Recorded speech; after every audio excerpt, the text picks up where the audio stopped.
So this idea came about years ago when we were trying to figure out what to do about the problem of flooding tunnels, in particular subway tunnels. Whether it's a storm like Hurricane Sandy or a man-made attack, we were concerned that if a tunnel starts to flood, that so many of these subway systems have interconnected tunnels and stations that a large portion of a system could flood because of one breach or compromise in the system.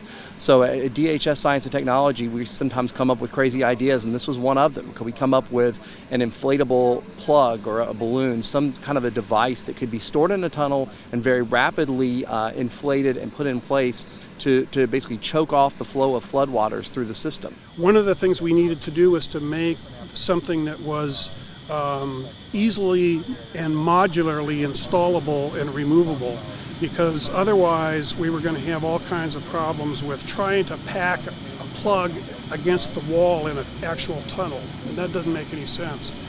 So part of the reason for the container is that we can move it into the tunnel and install it once everything's set up in a few hours. So that's really important when you're talking about running a subway or some system like that, because most of the time you've got to keep those tracks open to create revenue.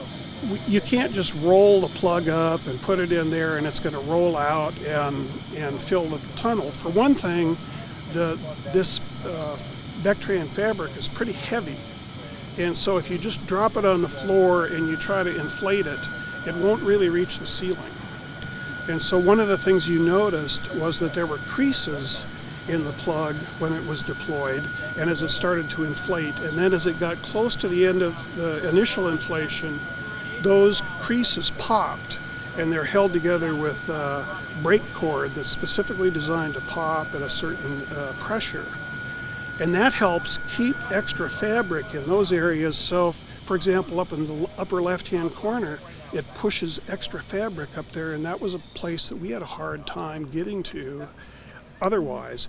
And we also push a little extra fabric down in the lower right-hand corner, because that was also a place that we weren't filling as well as we thought we should. Because it is not only aerospace that we work on, it's really our expertise in inflatable structures that brought Department of Homeland Security to us.